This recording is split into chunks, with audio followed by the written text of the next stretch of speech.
Boston Guest Internet Access, okay. I'll go for that. Planning board swag.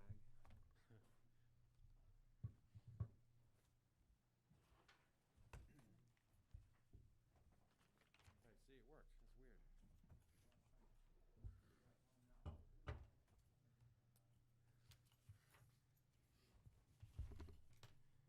That's weird. Get merch here. So we had Get a, some merch tonight. How'd it go? a young lady helping out last time. Oh, yeah? I thought she did well. That's good. We had some startup issues, Okay. but we worked through Yeah, that. yeah, I guess. I don't know. Seems a little premature, but Got going and we didn't get the chat thing turned off, which they showed me how to do it Oh, tonight, sure, so I yeah. got it turned off. Yeah, that's Actually pretty easy. annoying feature when you don't want it. Yeah, okay, let's ready to go. we had all kinds of commentary last time. Did it get colorful? Floating, yeah. Yeah. Good. It's okay. Yeah, we're all set.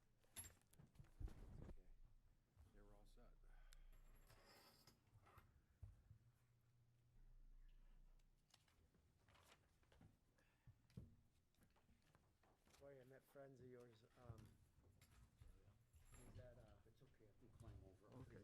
Scott LeBlanc and I coached soccer together Oh, really? this year. Our daughters are the same age. Yeah, that's cool.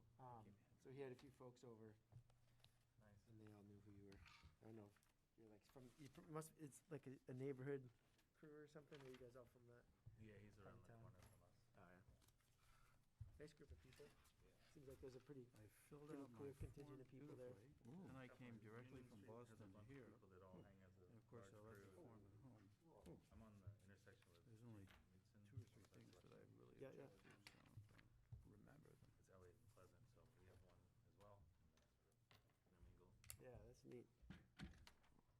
Please stick around, just, keep cutting around, just gonna, if you think there's anything you want me to do, then We'll play it by ear and Yeah. I'll give you the signal. Okay. The signal, secret code word. Keep it signal. Well, just be over there as usual. Thank you. Well, it's 2 items, right? Continuation or something, and then, One big item. oh, well, there's a lot of words. Yeah. I don't know Stuff. if it's,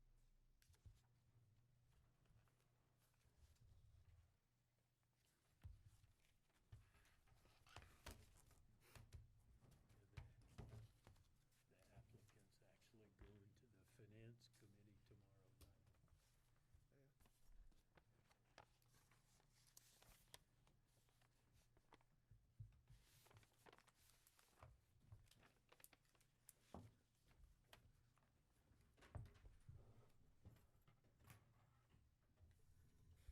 you may not get a good seat, but you get a good reference table. So,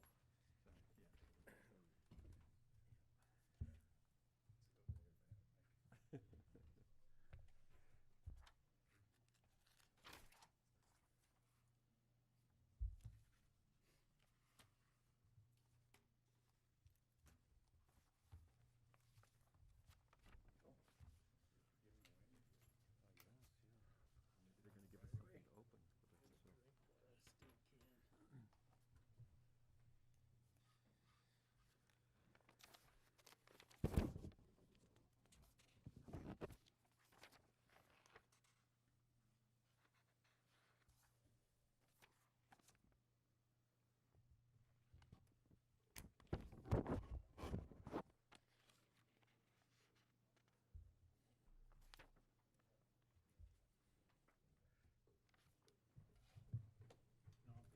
All right. Patrick, can you give me a class 2, please? Oh, never mind, you're up. Thank you.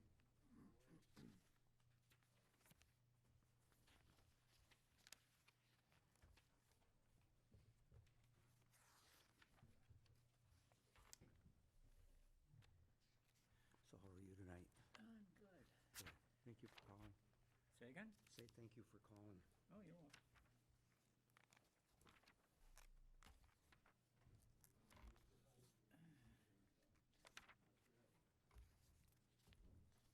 Thanks again, Patrick. Twist one.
All set. I'm going to, once we're live. We are live, okay, good. I want to thank everybody for attending, and we will open the Hamilton Planning Board for November 16th, 2021. Continuation of the public hearing for the special housing permit for 133 Essex Street, and board business discussing upcoming schedule and agenda items. Now we'll go and do a roll call, and I'll ask that you identify yourself and pull down your mask so that those who are watching at home can see a face, and they're going to have to remember our voices and our names because we are speaking with masks. Except for me. No, excuse me? Except for me. I'm the only woman. It'll be easy. Oh, yes, thank you, I'm sorry. Sorry. Yeah, none of us like wearing masks, and I know it makes it difficult for the audience to identify who's speaking, but that's the situation we are in, and we will respect the health requirements that are being requested of us. So, Amol, we're going to start with you, so if you could take off your mask and identify yourself. My name is Emil Dahlquist. And you're here. Okay. Jonathan Poor here. Bill Wheaton here. Richard Boroff here. Marnie Crouch here. Corey Beaulieu here. Rick Mitchell here, and our alternate. Pat, you want to identify yourself? Yeah, Pat Norton. Here. And then Patrick Raffett, Director of Planning. Okay, so we've done that. So some guidelines before we start into the formal agenda. And we've talked a little bit about this at the end of the last meeting, and we have a checklist that we'll go through, and we have a new version of that checklist that's been slightly modified. But I want to set down some ground rules here. And I'm going to title this, Everybody Gets One Bite at the Apple. And that includes the applicant, board members, and those who are in the public and would like to comment. So the applicant's going to present, the board will discuss, question, and may seek additional information. But it's the purview of the board to discuss this before taking public comment, so that all the issues are out on the table and board members have an understanding of what's going on. And then we'll take public questions or comments. Obviously, this will be flexible as needed. If the board questions are substantially answered, then the board's going to come to some conclusion.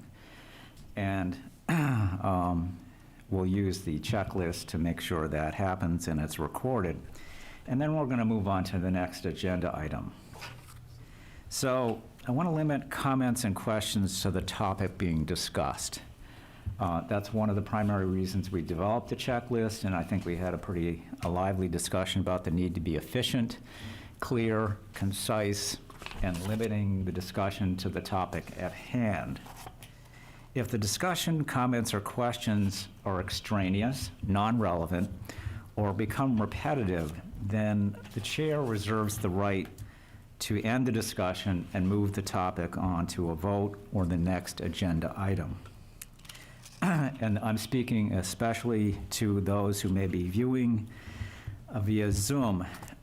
We endeavor to turn off the chat feature so that it's disabled, but on several occasions, and the last meeting included, the chat feature was on, and several members of the audience were making rather disrespectful remarks, derogatory comments about the board, about the applicant, and that's not going to be tolerated, nor is it going to be accepted.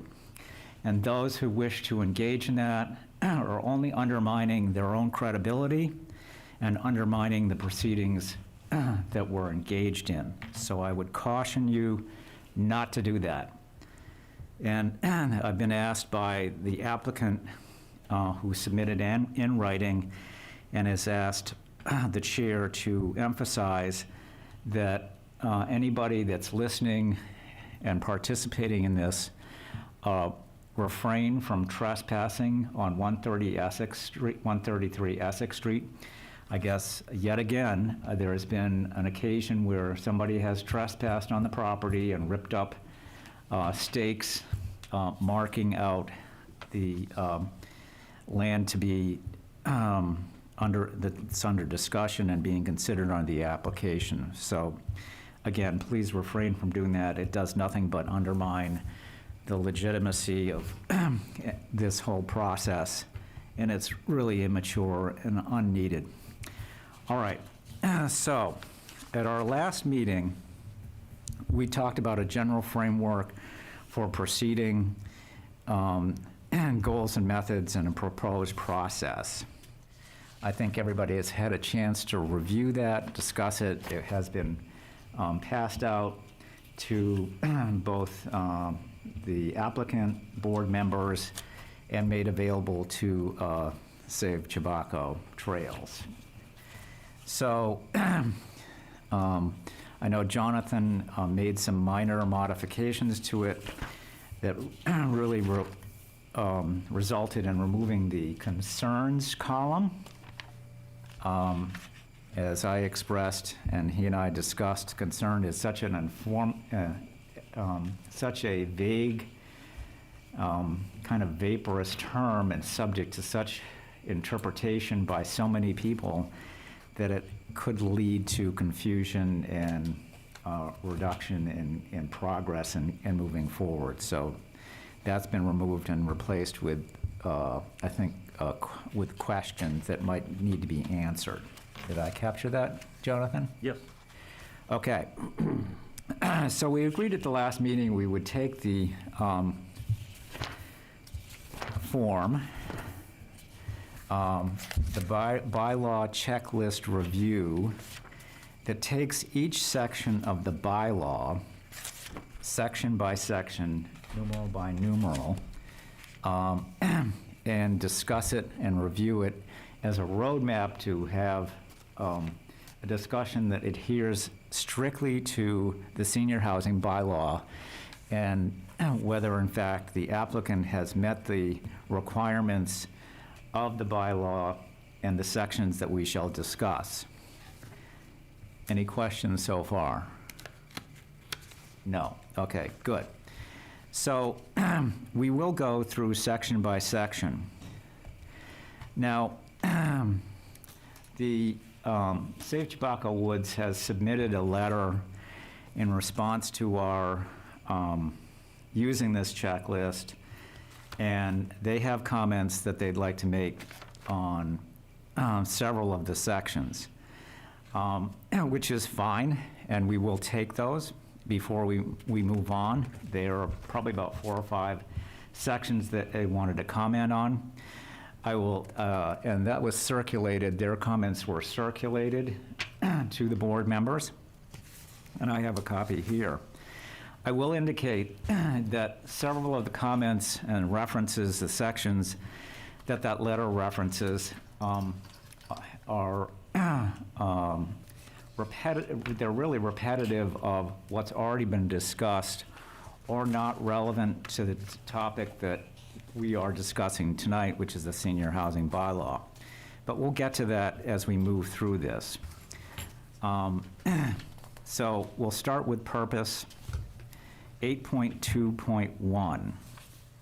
And the categories are not applicable, satisfied, more information needed, or board has a question.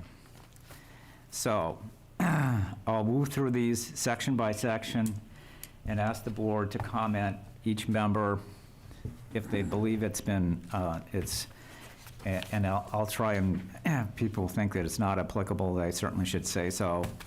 I have gone through my checklist and done that, but I want to make sure that everybody's comfortable with as we move through this. Excuse me, Mr. Yeah. Chairman. The suggestion for the framework was to end with purposes and findings, rather than begin with them, even though it's sequential, so we don't have to do that, but that was the suggestion. I'm sorry, could you rephrase that? Yes, so the checklist was recommending that we start with 8.2.2, go through sequentially, and then finish with findings and purpose, just as the bylaws are sort of set up, as those are sort of summaries. Right. We don't have to do that, but it's a suggestion. Right, that's fine. And when we get to the findings, we're actually not going to be doing findings unless we're limiting this specifically to the senior housing bylaw. All right, eligible, we'll start as Jonathan recommended, 8.2.2, eligible locations. So I'll ask the board, any questions? Corey, do you have any? No, I didn't know where you were going with it, so I just couldn't prepare. Marnie? I feel that bylaw has been satisfied. Richard? I don't have any questions. Okay. Bill? No questions. Okay. Jonathan? No questions. Okay. And Emil? Satisfied. Okay, good, we're making great progress. Okay. Now, pardon me while I go through the checklist here.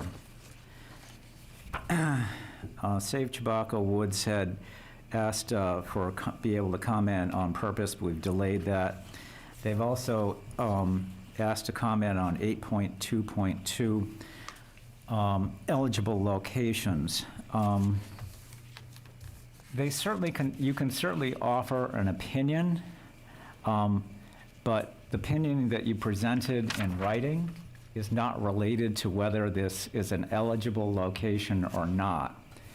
So unless you have some specific new information that would disqualify this site as being considered for a senior housing project, then it's not relevant. But I'll open up the microphone for, I'm trying to figure, let's see, who wanted to comment? I think it was Chris. Mr. Chair, may I clarify my response to eligible locations? Yeah. I find that it's an eligible location in terms of the district, but in reading the bylaw a little more carefully, it states that it meets requirements of this section and other applicable provisions, and I'm not sure that we're there yet with respect to that. So I'll amend my answer to say no questions. Do you have a specific question related to a specific bylaw? No, not at this point, All but right. just because it included reference to bylaws that we have not discussed, Okay. I will just qualify that. That's fine, but note that the board, majority of the board has marked it as satisfied, and we were moving on. Excuse me, Unless- Mr. Chairman, what the goal, I think, here was, again, with the checklist, is to move through it very quickly. So what a suggestion here is to let public comment wait till the very end, till we're all done, all comment, and no comment from the board, no comment from anyone. The idea was just to go through it and by raise of hands, just fill in the columns as quick as we can. No, that's not the way this is going to operate. Okay. We're going to go through each one. We're going to determine whether it's been satisfied, it's not applicable, more information needed, or there are board questions. What you're suggesting is going to just take more time and we'll repeat the same thing over again. I agree with you. In normal circumstances, I would agree with you, but I want to give the Save Chabaco Woods a opportunity, if they have any new information that they want to provide to the board on 8.2.2. So Deborah has her hand up. Go ahead.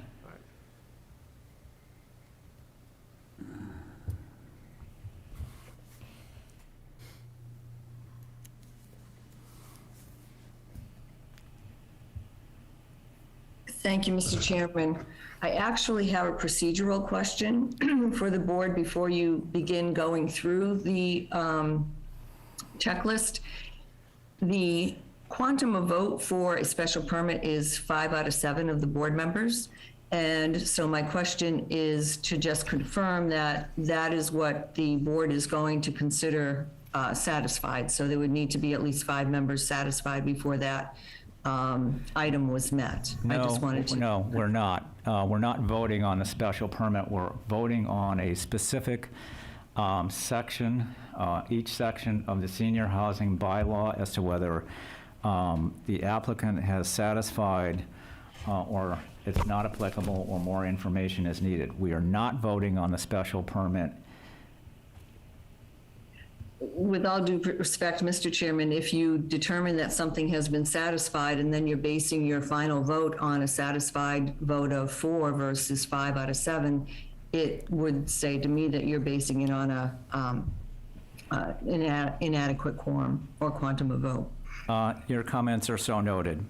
Did you have a comment relative to 8.2.2? I did not. I believe that was Mr. Davis who may have had a comment with regard to that. Okay, and and again, I will express, if it's relevant to whether in fact this is an eligible location, we'd love to hear that, but not a repetition of and not relevant information about hydrology or open space or other things that are not specific to this bylaw requirement. So Jill Mann has her hand up. Go ahead.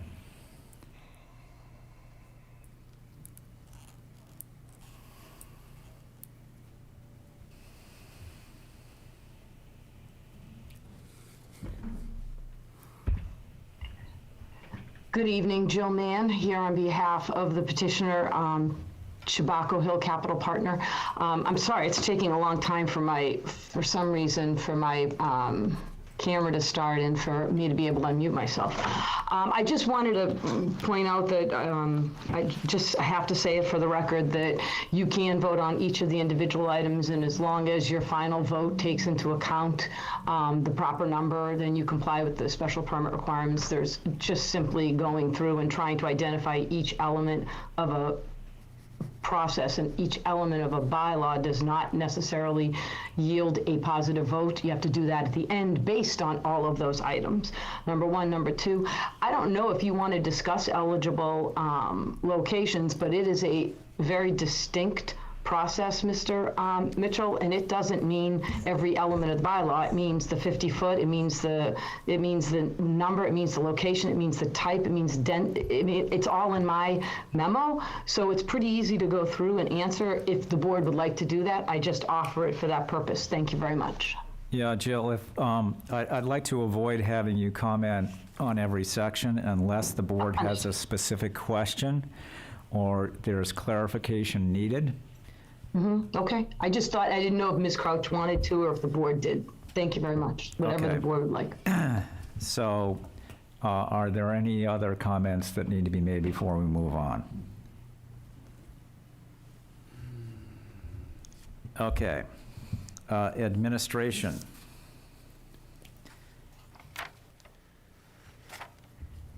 Any comments? No comments by the board?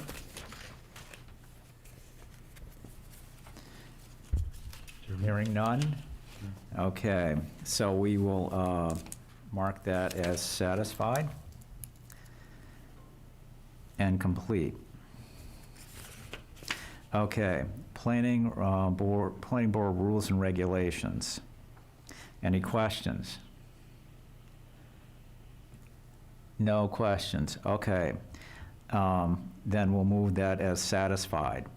Age restriction, 8.2.5. Any questions? Discussion? None. Mark it satisfied. 8.2.6, limitations on senior housing development. Has 6 categories. Maximum of 100 dwelling units, max 50 unit project, 50 units per year, calendar year special permit granting, balance carried forward next year, add back to unpermitted units, and it should say after 2 years of no activity. Any questions? You just said it should be 2 years instead of 1 year? It should be 2 years. That's what the bylaw states. Okay, permitted uses. Any question there? None. Okay, it's satisfied then. Developable acres, 8.2.8. Any questions or discussion? None there. Oh, Mr. go Chairman, I ahead. have one question on that. Emil. Additional information necessary on that one. Go. Oh, well, what's the question? It's the calculation of essentially an area that is in question in the bylaws. So I would like to explore that at the next session. Why the next session? Well, this is just to register a vote, this particular go-through. The first one is to identify those sections that will require further discussion in order to get through this quickly. Okay, so, here's we'll figure out how this, as we go along, we'll figure out how this works. So, do you have a specific concern that the board should be aware of so that it can educate itself, or that the applicant can respond to, or that the audience may comment on? Well, I can certainly do that if you'd like. It's going to take a few minutes, but Okay, you've got 3 minutes. well, I'll take more than that if I need it. But Well, unless it's really relevant, then, but go ahead and let's find out what it is that you want to explore. the exploration is on this as it relates to other documents. There's a reference to the OSFPD, the 8.1 section. Yeah? And in that specific reference, it cites the methodology used to create the Design. the design section, Yep. special permit design review section. And that draws connections to the way the developable area is calculated, essentially the yield analysis. And it also draws into account the issues in both 8.1 and one of the other sections, the 9.3, which is the estate overlay district, are both calculated in a different manner than the senior housing, and which I think, in looking at this as a broad document where they all are sort of related, that the calculation of specific items that are, in this case, conservation items, were not applicable on this particular site, which does not make sense. Why they would exclude in the senior housing this particular reference. So what I would like to do is get the information I'm looking for is to get the buffered area in the what's referred to as the open space, so we can use that to check out what is the available developable area on that parcel of land. And there is even a section, a reference there that, if necessary, a peer review can actually be called upon to make that as an independent calculation. So I think what's missing here is, does the buffered area come under the general statutes, Chapter 131, S40? The only thing that an OSFPD that relates to this is the design standards, and that has been satisfied. So I'm curious as to why you want to open up this discussion when we've already had a presentation of the site plan, and it's been discussed thoroughly, that as it's laid out, it meets the requirements of the zoning requirements. So why are we going back to discuss this? 8.2.25, Senior Housing Special Permit Application Process, makes a reference to the requirements, Section 8.1, Open Space and Farmland Preservation Development, the Pre-Application Conference, and the OSFPD Special Permit Design Process shall apply.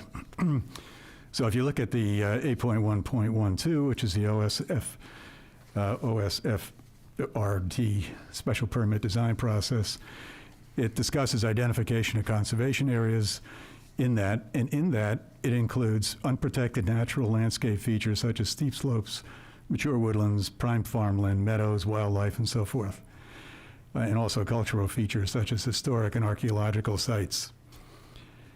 It also says in 8.1.12.2, the second step in the design process is to define and delineate the area that will contain buildings, roadways, and other site improvements and amenities for residents of the development.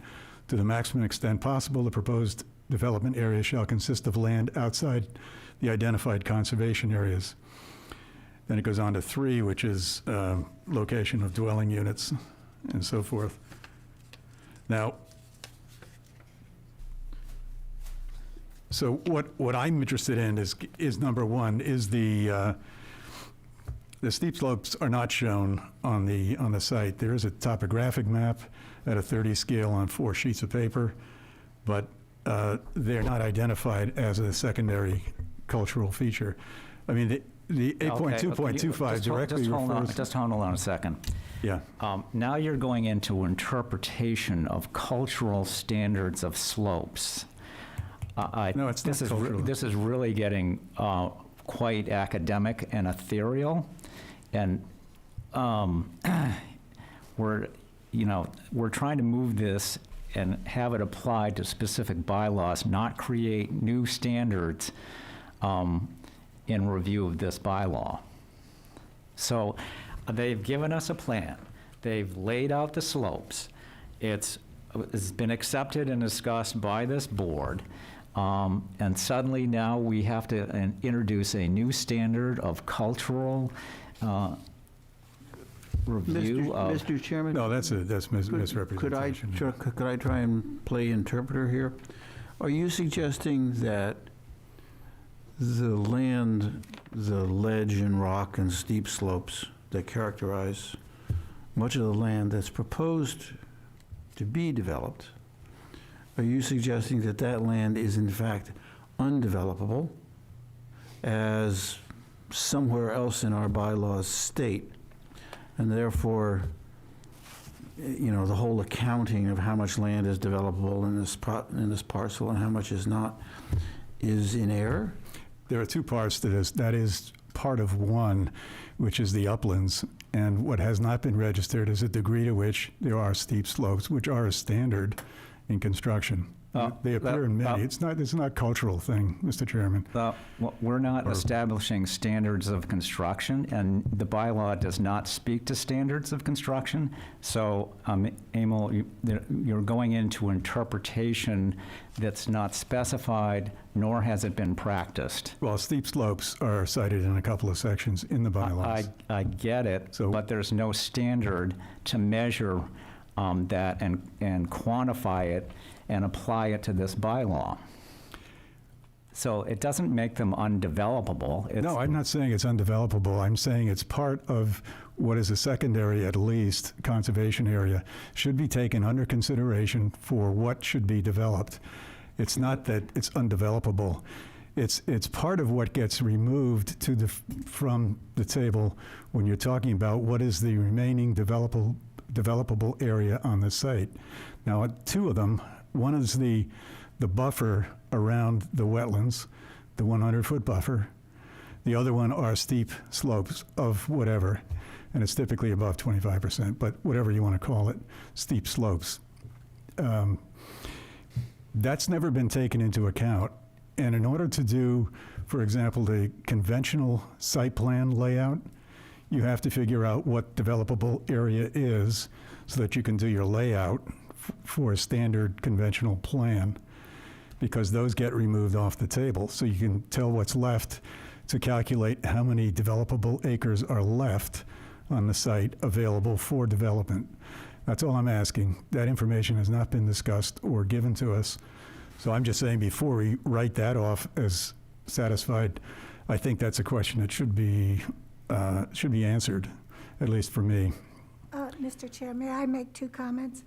Go ahead. In reference to Jonathan's point, one of the findings that the board has to make, 8.2.31.7, is to demonstrate compliance with the intent of the open space and farmland preservation development and the special permit design process. So that does incorporate the delineation of conservation areas And I fully understand that, and it's the intent, which is a subjective term. I have yet to see anything lacking from the site plan that would give me any particular concern about whether it meets OSFPD. OSFPD particularly speaks to the design process, which the applicant went through. So I don't know why we're delving back into developable parameters here when in fact the applicant has delineated what's developable, what's not developable, what's wetlands, and they have complied with all the environmental and conservation requirements. I know they haven't ruled yet, that are in place yet. So, Patrick, do you have anything to add to this? Yeah, this is actually a very simple equation where you're simply taking the collective land area, and what used to be part of the equation was the Conservancy District, which is no longer valid. Right. That was voted out by town meeting, I believe that was about 4 years ago, so that's no longer an element of consideration. The one area to deduct is the amount of wetlands subject to the Wetlands Protection Act by state government. So I know the overall site is 66 acres. 16 acres is to be developed. And I think that, my reading of this, it's slope non-inclusive. Properties are theoretically intended to be graded based on the language here. It doesn't talk about respect of slope as I see it. So they only deduct from that 66 acres is simply the amount of wetlands area that's been delineated. Possibly Attorney Mann could give us that acreage, and to me that solves the equation entirely. Mr. Chairman, I believe there are sort of 2 components to this question, and I agree that there's some question around this, this section. One is calculating the developable acres and coming up with a number, and then the second piece is, which we haven't quite gotten to yet, but this plays into, which is locating the resources on the property, and what the purpose of that is, my interpretation, my understanding is, so that if you establish what all the resources are, the next thing you would determine is, are these sensitive resources, and have we acknowledged that, and how has it been designed to? Okay, so resources, again, I'm going to caution the board members is, unless it's a defined term in here, you can't make up conservation areas that don't exist and resources. The resources are delineated by statute, state statute, in terms of wetlands and undevelopable acres by statute and regulation. So I fail to see where the applicant has not met the requirements of state and local law and regulation.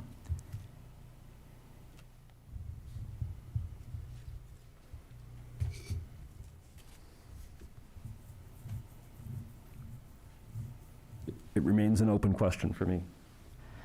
And the focus is steep Well, slopes. okay. Mr. Chair, it also remains an open question for me because the Conservation Commission has to approve the delineated acreage, and we have not yet heard from the Conservation Commission. That's not going to impact the developable acres. Those have already been delineated. There are 44 acres that are going to be left open that include all sensitive and environmentally sensitive areas. So, I think and this is again, where we're delving into a level of minutia that is not constructive. This is opinions.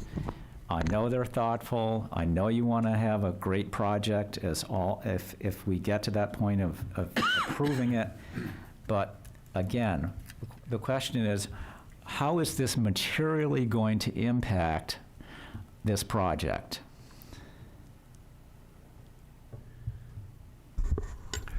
Well, this would allow us then to have some confidence in the final decision on this. Again, this is an open question that can be answered, I think, very easily if the applicant wants to do it. Okay, well, by coming up with an area calculation. Why don't we turn to the applicant and see if she has any opinion that she'd like to render? Jill?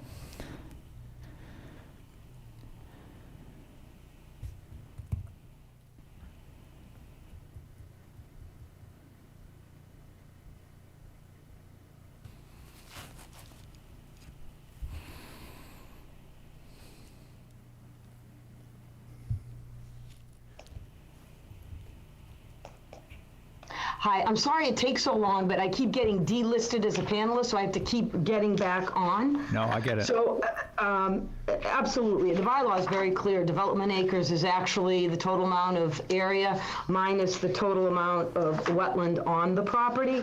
And as we had provided before, with regard to the development area, we have a total of 44 acres of upland, and that is the amount of area we are entitled to use as our base density. So remember we went through the whole process when we were talking about GPOD, and it was the whole thing of it's the 44 acres times 2, but we're captured at 50 because of those maximum density. So, I mean, I think we had answered that previously. I don't know how much more we can answer. I mean, with regard to, I think, and honestly, I think in response to Mr. Dahlquist's comment, if you look at the plans, we identify all features. When we went for the pre-application hearing, we go through all that because that's what's required. But developable acres is a clear provision under 8.2.8.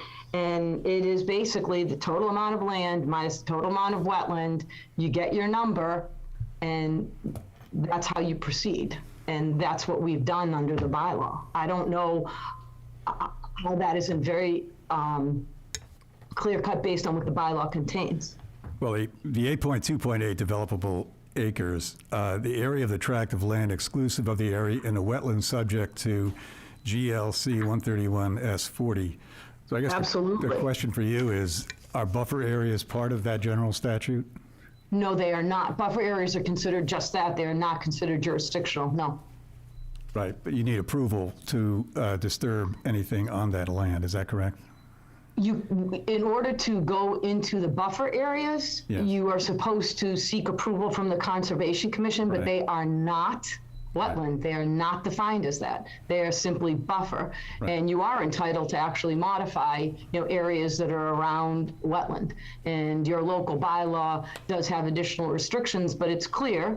Yeah, And we do have an opinion from a peer reviewer as to what the delineation is. And if there hadn't been some issues with regard to posting, we would have had that for you. But we will, and those wetland lines have been agreed to by the peer reviewer, and have been walked by the commission, and we'll have that information for you at the next hearing. Okay, the only other issue then on the upland part of that is knowing where the sensitive areas, and I did take a liberty of taking your 4 drawings and reduce it to 100 scale, put the 4 pieces together to do a 100 scale map, similar to your primary map, and then just colored it. And I'd given a copy to Patrick, asked him not to circulate it until we're ready to talk about it, so we're a little ahead of the game. But I just wanted to, I colored all of the areas where the slope exceeded 25%, whatever is considered steep slope, that's the convention. But anyway, and it's quite remarkable to see how resource sensitive that site is. So that was the reason for raising the question, in that when you, as you know, when you do any kind of development, the idea is to do something sympathetic with or in concert with the resources you're given. So that was the only reason for the question, that I felt that was a piece missing. We spent a lot of time talking about the lowlands and very little so far on the upland parts of the project. So my reason was looking for information. Number one was the buffering area. Is that excluded from the developable area? And you say it is. And then the other part of that is actually the amount of that uplands that is actually above 25% pitch and slope. Of that 16, so the acres. definition is very clear. You include buffer, and you exclude only the wetland resource areas. Right. Only the wetlands, And that has right. been done. Yes. And as far as the slopes, they are not deemed to be an exclusion from the developable area pursuant to your bylaw. Correct. They are not. Right.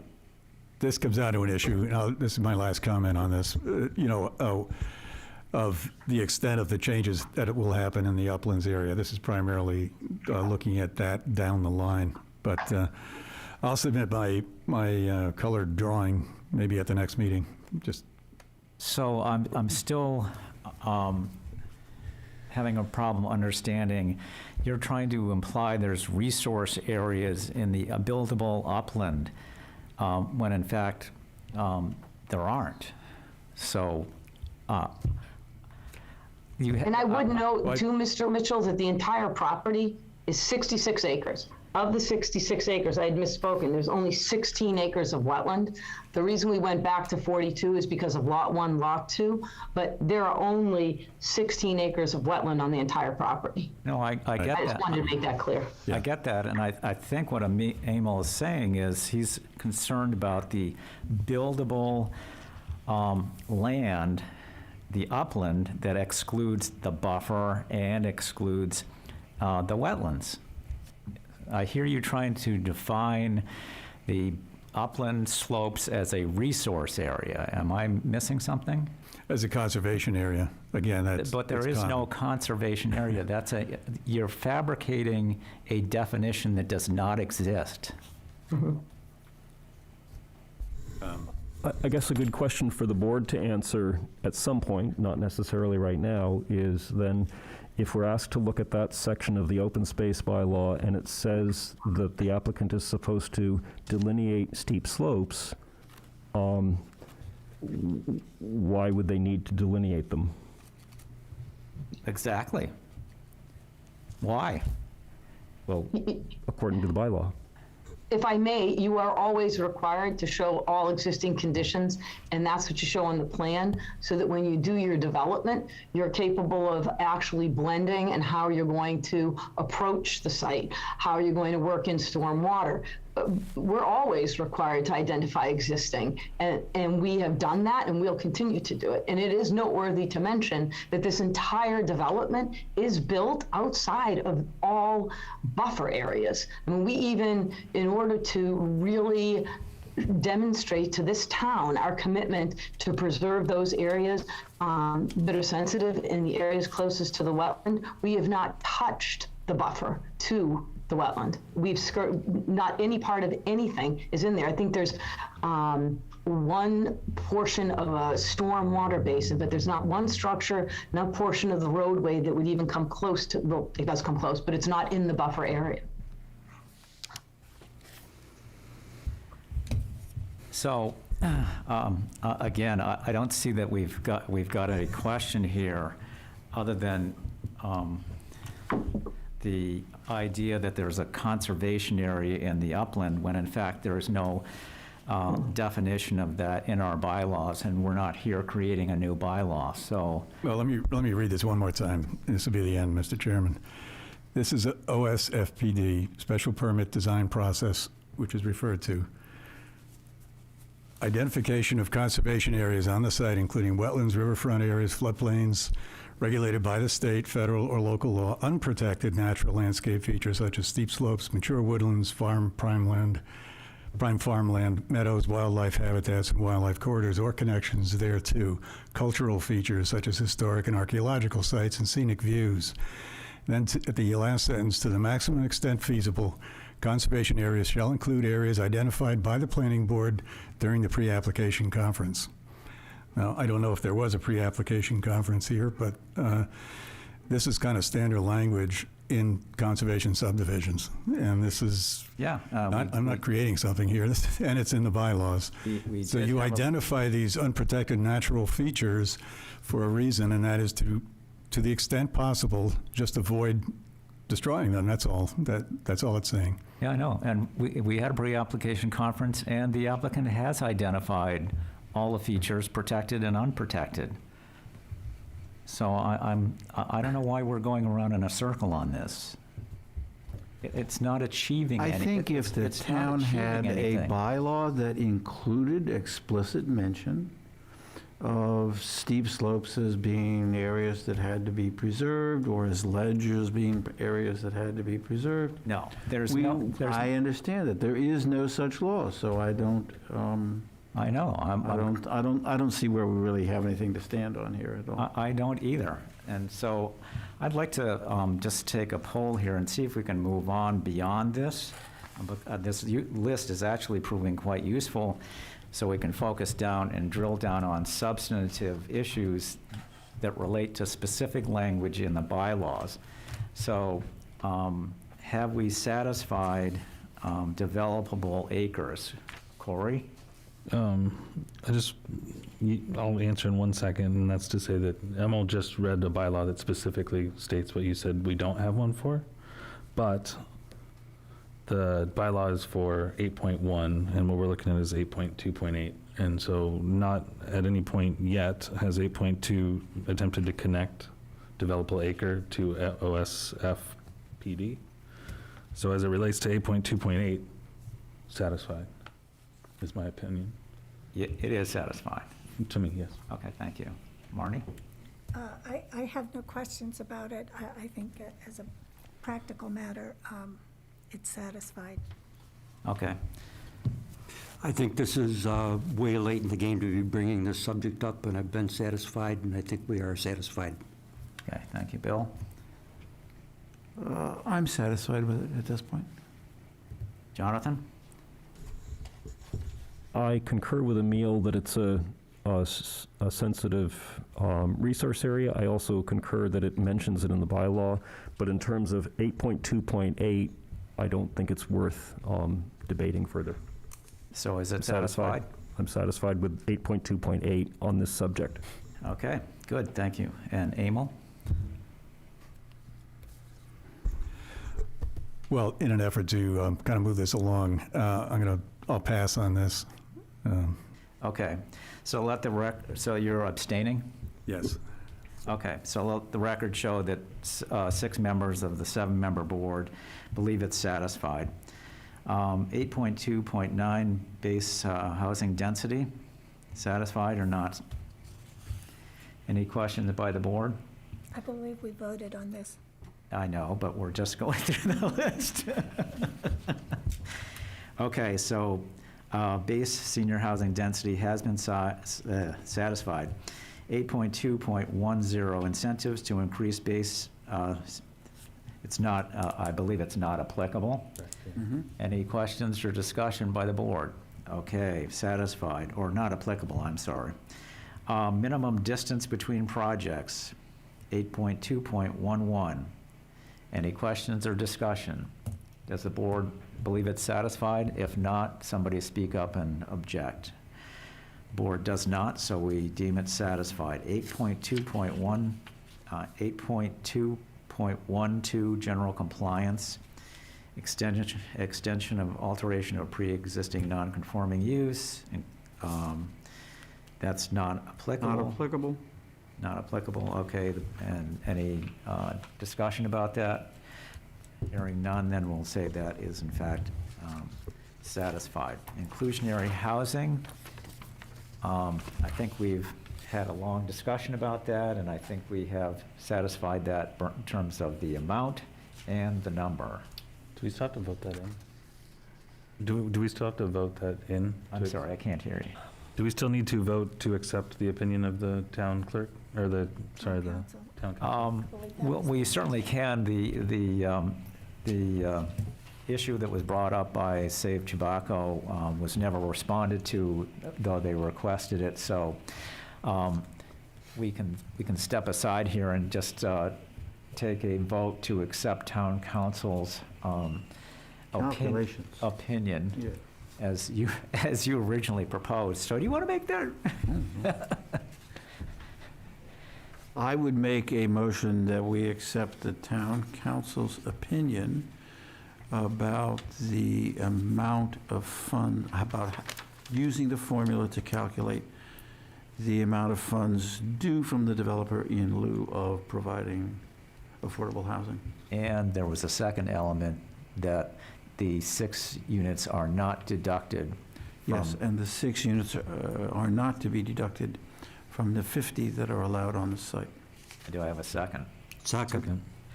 Okay, roll call vote. Corey? Corey Bull, aye. Marnie? Marnie Crouch, aye. Richard Boroff, aye. Bill Wheaton, aye. Jonathan Poor, aye. Emil Dahlquist, aye. Thank you. Okay. All right. General requirements, 8.2.13. Again, I know this is where Save Tobacco Woods had some comments, and we'll certainly get to those in a minute. There are 7 elements here. Low-impact development. Comments, questions, discussion? Hearing none, does that, Emil? Yes, 8.2.13.1. That's a question in my mind, low-impact development.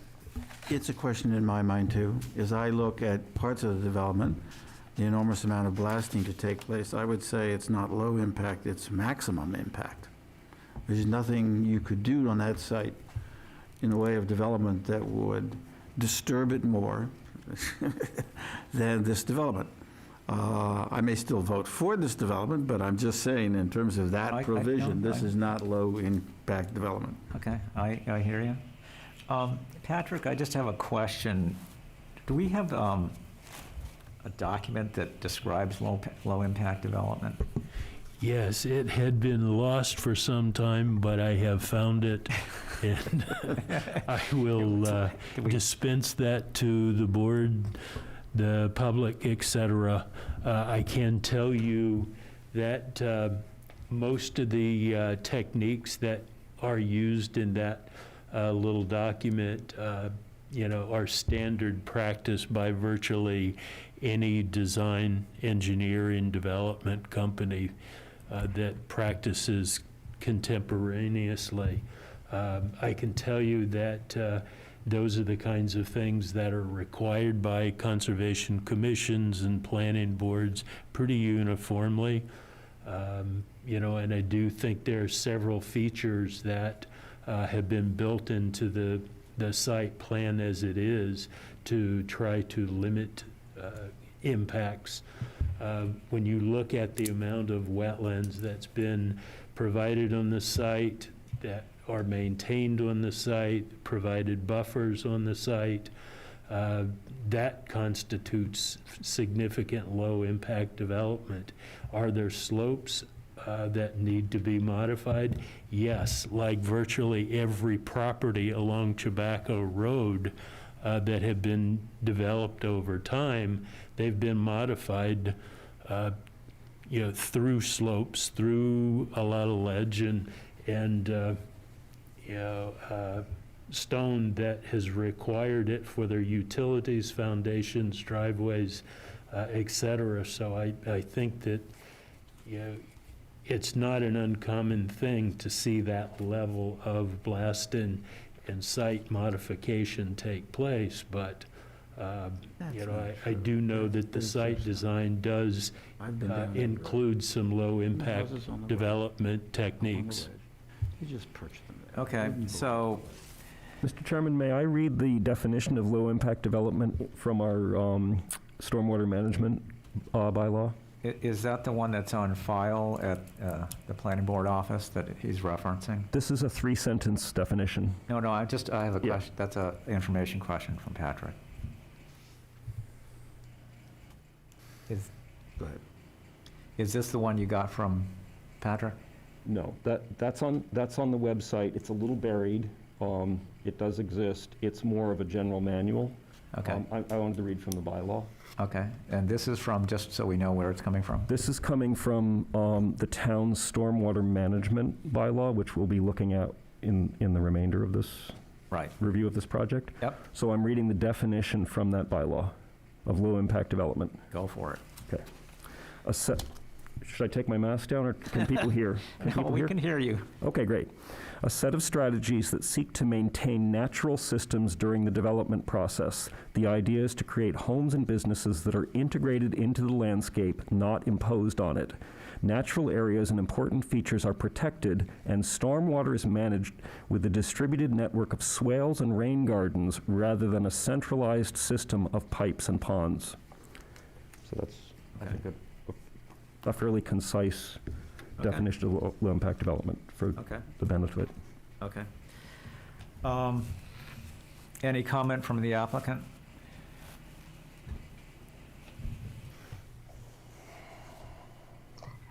Hi. So, no, I mean, I agree that that is actually what low-impact development is. And we do employ the use of rain gardens. We do use structures because of the type of site this is. It's very difficult to design it in any other format other than what we had done. We incorporated, again, roof drains, which are part of the stormwater management low-impact development techniques. One of the other things is to actually cluster development. So by actually taking a 60-acre site and consolidating all of the development within a 16-acre parcel is deemed to be a low-impact development site. We recognize we're taking down the hill. I mean, that's how you get into the project. That is how the project will be developed. And we know that is going to happen. We are making strides to do some alterations to be able to present to the board. But some of the other low impact techniques are to preserve huge amounts of open space, which again, we've done because we're going to be preserving 50 acres of open space. That doesn't happen easily, and we've done it here. Another aspect of low-impact development is to stay out of the buffer areas, and again, we have done that. And also, one other thing for low-impact development is also the use of a single septic system versus multiple septic systems. So as you know, in a conventional subdivision, you do have the option of doing a single septic system, but many people opt to do individuals. Here, we have one single system to handle the entire development, so that allows us to conserve. We have very little amount of grassed areas. That's intentional. We try to consolidate that so that we don't use a lot of area for lawn, because that is obviously and clearly not a conservation friendly, I guess, landscaping device, because it takes a lot of water. So we have done that. I mean, we have met a lot of the low impact requirements. It's just that we can't use completely country drainage because of the site. We just can't. It doesn't work here. Thank you. Okay. Any comment, because I know this was on the list of Save Chabaco. Anybody want to speak to that? That's relevant to this low-impact development, not the general blasting question? Yeah, Mr. Chairman, before the public speaks, just a comment on the low-impact development techniques. There are many of them. Some of them, for example, that are, you want to disconnect the roof runoff. What they've done on this project is tie it into the stormwater drainage system. So but the recommendation in the low impact is to just allow the water to go to a pervious area in the immediate site, as opposed to putting it underground in a system of pipes. This is why to be honest, running the meeting in this manner, where we wanted to sort of focus on individual parts of it that are all interconnected, is a much more productive way to go forward. This individual item, one by one, my thought was we were going to go through this quickly to identify themes and then consolidate those themes so we can have a full discussion on each of the main issues, like the ecological consequences here, and deal with it in that manner as a package of information. So there might be 3, 4, 5 themes that come out of the findings that we have here in identifying these. To go one by one and talk about them individually is just, again, it's a way to disconnect everything into minor categories, as opposed to coming up with an overall strategy. I strongly concur with that opinion. Okay. So we can either dispense with this entire section 8.2.13, or you might want to put a question mark next to one or more items. So what would people like to do with this? Have we satisfied it, or do we have a question on this? I believe with respect to the first 2 items, the low-impact development and minimizing disturbance, there are questions. We simply don't have as much information as we need to make any kind of realistic determination at this point, and I think Emil and Jonathan's points are well taken. All right, so let's... I would agree with that. Yep, so let's, the first 2 items are question marks. And number 3 hasn't really been decided yet on the wastewater treatment. I mean, I think we're waiting for more information, are we? Actually, the location of the wastewater treatment has been dealt with. We are waiting for more details and a peer review on that, but we know where the waste treatment is. The paths and trails have been identified. Conversion to apartments is not applicable. Reuse of existing buildings is not applicable, and they have met the homeowners association. I do have questions about that. We have a draft of condominium documents. Those documents will more than likely need to be amended to set forth insurance requirements. The stormwater management system is complex. There are steep slopes on this site, and... Whoa, you're going into... Well, no, I'm just saying that, the condo documents do have to provide for some mechanism of maintaining these... Sure they do, of course they do. And as it stands now, they do not. So they would have to be amended to take into account all right, so the number of items, so that has to remain a question. All right, so we'll put a question mark next to that, but they have in fact submitted a draft document, and I don't think anybody has any questions about the draft, and yes, it will have to be amended to a final piece. So I put 3 question marks on 2, minimizing disturbance, low-impact development, and homeowners association. Can we assume the others are either non-applicable or have been satisfied? Location of wastewater treatment. Satisfied? Yes. Okay, paths and trails? Yep. I mean, in general, yes, there are still concerns the way they're drawn. I think they're easily rectifiable in the technical review. Okay. And, all right, and then the other two are non-applicable. Okay, exemptions, 8.2.14. Oh, we were going to ask if anybody had any comments from the Save Tobacco Woods, because I know that was on their list of, but I think we've addressed those, but if they have any other comments? Raise hands up. Say again? Sorry, no one's hand is up. Okay. Exemptions, 8.2.14. I don't think that there's any question there. Satisfied? Yep. Okay. Dimensional standards? Any questions? Satisfied. Building, 8.2.16, building and design standard. Max 2 bedrooms, consistent with, all right, we'll go through this. Max 2 bedrooms? Yes. Okay. Satisfied. Consistent with residential character of the town. That's a subjective question, so I'll just note that it says town, not neighborhood. say again? Just want to note, it says town, not neighborhood, and not the neighborhood. Okay. Do you think it's satisfied? Yes. Okay. Marnie?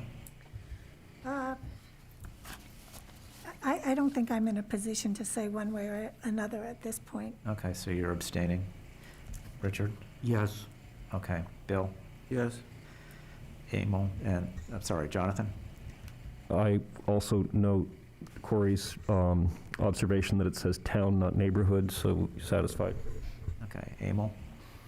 This one would be satisfied, yeah. Okay. Mixture of small, medium, and large dwelling units for selling price range? Have we seen? I didn't check that. Have we seen They're any not doing pricing? anything with that, are they? I don't remember any discussion about that. No. No, I don't think that they're, I almost call this non-applicable, or I'm not quite sure how to categorize this, Yeah, I don't, or Yeah, not that- satisfied. yeah. I have a question about that and whether that really, again, going back to the purposes of providing senior housing. Go ahead. I concur that there's a question around that, and I would rather not discuss this in isolation because it winds around many other subjects. Okay. So we have 1, 2, 3, 4 saying it's satisfied. I'm saying it's really almost non-applicable here. So I don't know how to check this. I'm going to put a question mark so for further discussion. Okay. Minimum of 25-foot separation between buildings, satisfied? Yep. Okay. Accessory building comply with setbacks, not applicable. Other applicable building and design standards and planning board rules and regulations. Patrick, is there any? Yeah, I don't see any. Okay, I'm going to put satisfied then. Lighting, we haven't discussed, so I'm going to leave that as a question mark and blank. I know that the application has lighting fixtures, but we haven't gone over photometrics, and we haven't discussed that in more detail, so I'm going to put a question mark. Signs, I know sign is proposed. I'm going to leave that as a question mark because we were talking about the redesign of the entrance. So 8.2.19, site access, roadway design and management. Access roadways have been delineated, and suitable site access road relative to abutters. I'm going to say, for the purposes of this, it has been provided and satisfied. I have a question about that one, just in terms of the discussions around screening relative to the abutters. So maybe that belongs in this column, maybe it doesn't. But there have been discussions, and I continue to have concern about its presence on Chabaco Okay, Road. so on 1, can we put satisfied, and then 2, a question mark? Yes. Okay. 8.2. When you say access roadways, does that mean that There's provided, it's provided. it's provided? It's not whether it's adequate. It's both, it both meets roadway standards according to our bylaws, and it's been provided. So, I have a question on that. I have to admit that from the entrance of this project up to Essex Street, I drove down the other day and somebody was coming the other way, and we had to slow down and kind of work our way over the edge of the road in order to get by each other. And I don't know, I think that part of Chabaco Road is going to be greatly stressed. I'd like to see, review the DPW.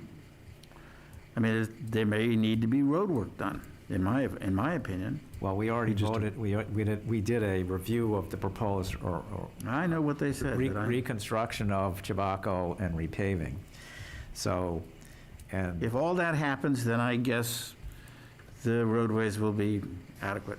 so I think the question is addressed under the question mark of suitability of site access road relative to abutters that we're still waiting to discuss further. Right? Yes, Okay. that's the entrance issue. Yep. Okay. So, moving on to 8.2.20, stormwater management and erosion control. Parking. Oh, wait a minute, I'm sorry, went right by it. We haven't Incomplete, right? seen that yet, right? You know, we're now embarking into the portion of the review that gets to applied site design, and that's something that we haven't gotten into real detail on. We have been focused on zoning kinds of things and larger generalities, and now we're getting into minutia that is important to the project, and we haven't gotten into this yet with the benefit of the applicants, consultants, and our peer reviewers either. Okay, so that's a question. Parking, 8.2.21. I think that's the same issue that Patrick was just talking about. It's the minutia of the interior of the project, how it's laid out and designed. So we can leave that open for For question. question, yeah. Okay. 8.2.22, setbacks and landscape buffers. Those have been provided, and we discussed this. We have a full landscape plan. Yes, we do. Right. I think this also plays into the Chabaco Road entrance, so I think it's, in my mind, still an open item. Well, I think we covered that on suitability of site access road relative to abutters, so I'd like to, where we can, is get rid of items, not duplicate the conversation. They do have setbacks and landscape buffers. In fact, the whole Yeah, site is setback and buffered from except for the entrance. Yeah, I also have a question about that. Again, as part of the future discussion on how that whole entrance is No, I negotiated. I get that. We already have a question, Matt, on suitability of site access road relative to abutters under 8.2.19. So they do have setbacks and landscape buffers. So I don't think we need to go back to that because we've already addressed your concern, and the board wants to discuss the access, landscape, setbacks, et cetera. I guess my question is, if we talk about the configuration of the entrance as it relates to Chabaco, and we check this off as satisfied, does that mean we don't get to go back and talk about what the configuration of plant material and any of that landscape proposal is? So that's my concern. In other words, if the two things are intertwined, so to say that they're both. I get where you're going. I don't think it does. But we could put a question mark here just to. I feel it's a question. I think when you're talking about the screening and buffer, it more applies here than in the prior realm, if that's. According to the written bylaw, it specifically says a landscape buffer shall be provided along the perimeter of the property. For said land buffer, natural vegetation shall be supplemented with the planting of evergreen trees and shrubs. Landscape shall be required.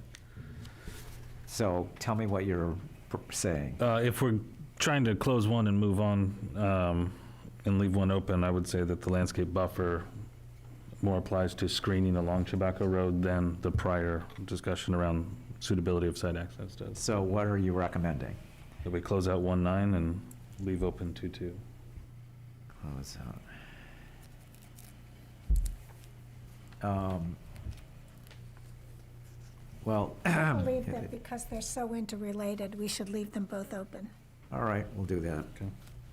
8.2.23, open space and natural resources, ownership of common open space.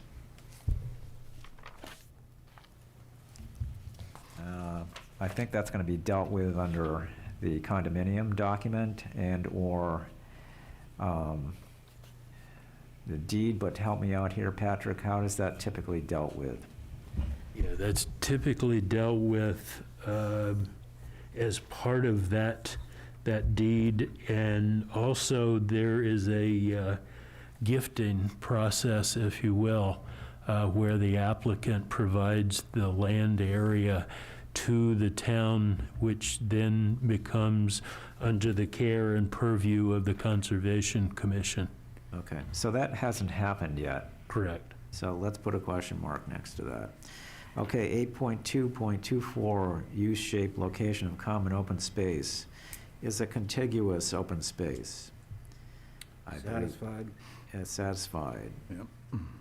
Functional for wildlife habitat, passive recreation, resource preservation, agricultural or equestrian uses. I believe that's been satisfied. Satisfied. Okay, 3, location subject to approval of planning board, well, duh. I think that's satisfied. Accessible to senior housing residents. Yes. Yes. Satisfied. Lands for septic system may not be counted toward minimum open space, it's not. Satisfied. Maximum of 50% of common open space shall consist of areas subject to WPA GL 131, Section 40. I assume that's the Wetlands Protection Act? Yes, sir. And that's satisfied. Okay, we're ripping along here. Okay, existing utility easements not counted as open space. I believe that's satisfied. Any questions? That's that's number 7 of, for the record, of 8.2.24. All right, 8.2.25, senior housing special permit application. I don't think this is applicable, but somebody help me with this one. I don't recall any discussion like that, so. Senior housing special permit application process. Applications without open space, well, that's not applicable, right? Yeah, that would only be in a BA zone. And what zone, Patrick? Business? Business. Applications with open space, subject to 8.17, pre-application, that's satisfied because we've already had that discussion, and it does. All right, definitive subdivision plan that was submitted. Application process, I'm not sure quite how to, 8.2.27 application process. I think we've got the application materials that are required. Is that satisfied? Yes, no? That's how I read it, yeah. Okay, prohibition. Are we getting rid of alcohol now? I don't think we ever allowed it. 8.2.28, I'm not sure what that refers to. It's prohibiting tree removal, utility installation. Say again? Just reading it. Once the senior housing permit application has been submitted, the following activities are prohibited on part of on part of the site until the application has been reviewed and decided on by this section. So treatment, like you can't change the site Right. post-application. I think that's been satisfied. Yep. Thank you, Corey, for reading it in real time. Conditions of approval, we have not done that. 8.2.29, so that's a question mark, correct? Correct. Okay. Employment of outside consultants, that's being done at the applicant's expense. I'd say that's satisfied. Yes. Okay, planning board findings, 8.2.31. Did you skip the last two? Expansion and annual reporting? Okay, thank you. I'm glad you caught me on that. 8.2.32, my glasses are getting fogged up. Right.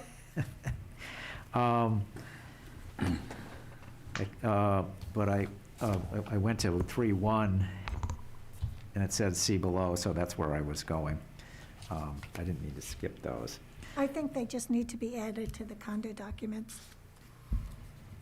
Oh, in terms of the findings? No, in terms of expansion and annual reporting, Oh, okay, we can't really mark them as satisfied. but right, so we'll put questions mark. Questions, but they need to be added to the condo documents. Okay, so, we're not in the findings stage here, because findings are really at the end of the process, where we've gone through all the technical information, the bylaws, the documentation, the third-party reviews, the public comments. Findings are when we've gotten to the very end of this and have to make a decision about, have they answered all the questions that we've noted in our review here tonight? And then we, check those boxes of purpose and planning board findings. So I'm not sure we can do anything with these. Yes, you can't act on that. No, they're all questions, yeah. Right. So, we'll skip that section. We'll move on to 8.1.7, pre-application conference. And we We've have, actually had two of them. yes. That's satisfied. 8.1.12, OSFPD special permit design process, identification of conservation areas, identification, delineation of proposed development area, location of dwelling units, roads and trails, and lotting. From my perspective, they've all been satisfied. The first one is what Emil was discussing earlier. Say again? Item 1 is what Emil was discussing earlier specifically. Right, but we went through that and satisfied that. Okay. Well, in the Amol OSFPD, wasn't they were sa- identified as, Amol had a Conservation question on areas. it, and he was not satisfied, but 6 of the 7 members were. That was with regard to 8.2.8 regarding developable acres. This is a different subject. Right. They did go through the design process as required by OSFPD special permit design process. Any questions? Satisfied? Okay. I'm not satisfied. If you want to take a vote, you can. To be candid, I have no recollection of any kind of document that addressed, I'm not talking about conservation areas per se, but mature woodlands, prime farmland, they're obviously meadows. They were indicated, but wildlife habitat, wildlife corridors or connections. It might be my recollection, but I certainly don't recall seeing any kind of document or map that delineated all these different items in some of the meetings prior to the submission of this application. And if it was produced, and my recollection is faulty, then I can be shown that document that has these items delineated. Well, let's check with the applicant. I'm sure she'll have some information to provide to us. So can you connect Jill? I think that would help Emil and No, Jonathan. I get it. I can, direct you to the existing conditions plan. The entire property has wildlife. I mean, it's an open vacant parcel. What this is talking about is when you have corridors that they're actually using and utilizing. I mean, it's the whole site. That's why we say, let's take a site walk and let's look at everything. So the areas that we identify, it's clear on the site plan, the existing conditions, what the slopes are. I mean, they're there. The entire site is wooded. We point out where the meadow is. There's only one meadow, and we point it out. The whole property is forested. We label the slopes. So I don't know, this is not the type of property where there are so many distinct areas where there's, developments on one. It's just one big open space right now. When you say identify the conservation areas, we have. We've shown you where the wetlands are. We've shown you where the buffers are. We've shown you where the vernal pools are. We've shown you where the trails are. We have shown you where the, what else is there? Everything else is wooded. And I showed you where the meadow is, where the farmland is. And those are basically what we presented. And we did that in the pre-application hearing with the planning board. And that was done, Mr. Mitchell, I can't even remember. Mr. Ruffett, it had to have been done in the So, no, I know. early, but they were done. This was done. There isn't a document, it's the plan. Well, I think if you read 8.1.12, if you read it literally, it's identification of conservation. Requires identification including wetlands, riverfronts, floodplains regulated by state, federal, or local law, unprotected natural landscape features such as steep slopes, mature woodlands, prime farmland, meadows, wildlife habitats, wildlife corridors and connections, cultural features such as historic and archaeological sites, scenic view, recreational features such as established trails for horseback riding, walking, cross-country skiing. So, And we to the did do that, maximum yes. extent, And we showed it to you during the site walk as well, because, just seeing it on a plan isn't that great. You want to see the site walk. And that's part of the purpose of that as well. Joe, I'm just reading it for the purposes of the planning board. Identification and delineation of the proposed development area. The second step in the design process, define and delineate the area that will contain buildings, roadways, and other site improvements and amenities for residents of the development. To the maximum extent feasible, the proposed development shall consist of land outside the identified conservation areas. Location of dwelling units, they've done that. Roads and trails, that was done. Lotting, that was done. So for the purposes of 8.1.12, I believe the applicant has satisfied the requirements of 8.1.12. Any discussion? There's a couple of hands up. Say again? Just whenever you're ready, there's a couple of hands up in the audience as well. Just before, definitely get to that. Any discussion, question? Okay. It's Ransom.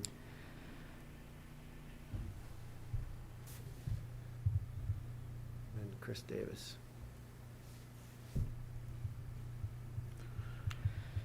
I don't think she got promoted.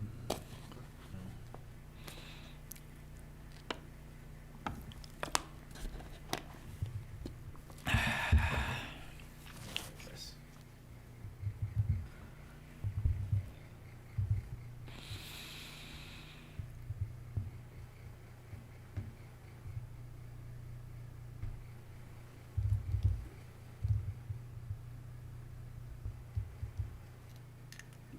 Hello, I'm Chris Chris Davis. Can you hear me? We can see you and we can hear you, Chris.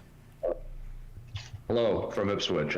Briefly, I lived in Hamilton for 27 years near the site, was on the Open Space Committee twice, the Community Preservation Committee, and I'm still an officer and director of the Open Land Trust, so I'm very familiar with the site.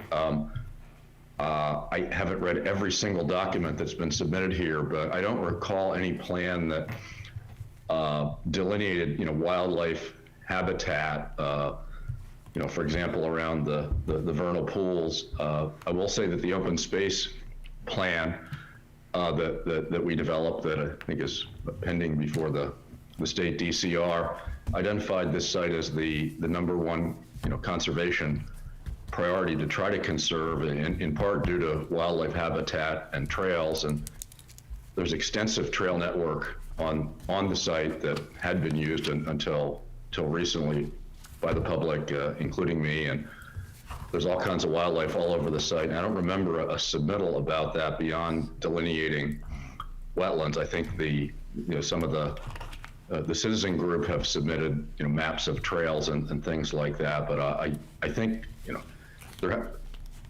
I'm not aware that there's been a submittal that really addresses a number of the points in here in terms of the wildlife habitat conservation, recreation values of the site. I don't think a general, site plan really does that. The site has tremendous values. I realize that the owner is entitled to sell it. It's under agreement for development, and they're entitled to realize the value of it. But it's a pretty unique site in terms of, and also what it's connected to with the Chewbacca Woods and the surrounding ecosystem. And I guess I agree with you, the member of the board who said that some of these issues are broader than, they involve a number of sections of the bylaw and need to be looked at holistically rather than just checking a box in terms of the overall impact of the development, the 16 acres of deforestation, the blasting, whatever's going to be done with all the rock and soil. Yeah, Chris, So- we don't want to get outside the bounds of this particular section of the bylaw. Right. So, anything else? Not on this point, but I think there's an information gap here. That information gap will be well explored and discussed, but we're going through the senior housing bylaw now, and we will have much larger discussions about many other issues. So, I believe for the purposes of this section, 8.1.12, that the applicant has met the intent and requirements of this section. Any discussion? I know there are larger discussions, those will come, but in an effort to streamline this process and be efficient about it, can we say they've been met? Just one final comment on this. When it says identify areas, conservation areas, that indicates that they're looking for a quantity. It means that they're looking for a boundary. It means that you need to identify, just as you would identify the wetlands as being 16 acres or 17, whatever, you should identify the degree of any one of these conservation features, primary or secondary. Careful. You're getting into undefined territory again. And Unprotected natural landscape features such as steep slopes. I'm just using the words, Mr. Chairman, of the bylaw. I understand that. So, Mr. Chairman, I'd like to add a concept here. There are quantitative portions of the bylaw where there's engineering calculations and numbers and things that you can check the box on, and then there are qualitative portions of the bylaw. Absolutely. And I would say this fits into the qualitative part and into looking at the thing as a system. So I concur that it needs to be looked at. Maybe it's not the right time to look at it in terms of checking the boxes here. The purpose of checking the boxes was not to look at things in isolation, but the purpose was to figure out which things can easily be set aside so that we don't need to talk about them anymore. That was the purpose of this checklist. I couldn't agree more. And everybody seems to think that somehow by going through this checklist, this is only the senior housing bylaw. This is one bylaw, one element of this entire special permit application and consideration. So everybody seems to think that somehow if it isn't, if things aren't left open, that discussion won't happen. It's going to have to happen because we're going to get to the findings and the recommendations, and that whole discussion is going to occur. So the point here is to go through this checklist and try and put this aside so that we can go on to some more meaty matters like blasting plan and hydrological studies and water and lighting and parking and the design entrance. And collectively, all of those are going to have to be discussed and considered when we think about this as a whole. So That's fine, Mr. Chairman, as long as when we get to that point, we don't all decide, well, that's satisfied, so we're not going to talk about it. That's the only issue I have. Somehow I don't see that happening with this Okay. group. All right. I don't see that happening. So can we say for the purposes of the senior housing bylaw that they have met the design permit requirements? Yes? Yes. Yes. All right, satisfied. Great. Okay, stormwater management, we have not seen yet, so we really can't go through this, correct? Yes. Okay.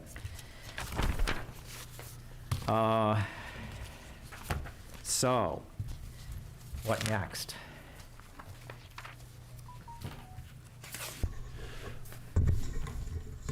Mr. Public Chairman. comment? Go ahead. I'm sorry. You have two raised hands. Did we do this? Responded. Ms. Eliason?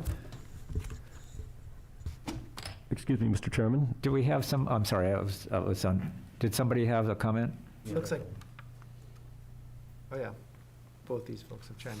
Both Ms. Ransom and Eliason have been promoted. Go ahead, if you don't mind, Jonathan. Thank you, Mr. Chairman. For the record, Deborah Ellison, Ellison Law Office. I just want to mention that there are a couple parts of the bylaw that have not been included on your checklist that should be included. One is zoning bylaw 10.5, which is the general requirements for special permits. And the other is the subdivision rules and regulations, building and design standards per 8.2.16.6. It refers to that specific section. So I believe that those additional sections should be included and gone through in the same manner that the board has. I'd also like to point out that it is important, in my understanding of how this process was going to work, was that the board would go through and eliminate certain things that were more pro forma, and that you would spend time and allow the applicant as well as the Save Chabaco group to provide more detailed information to you. And I hope that that is what will happen as we go further in this process. And I believe that Ms. Ransom has some comments to make on some of the sections that have already been discussed. Well, let me address, because you asked two questions. First of all, we will get to the special permitting process when we finish this technical information process. That's going to be part of the overall consideration in terms of whether this application has met the requirements of a special permit, as well as the findings that are required under the senior housing bylaw. So, as I said, we are a long way from getting there.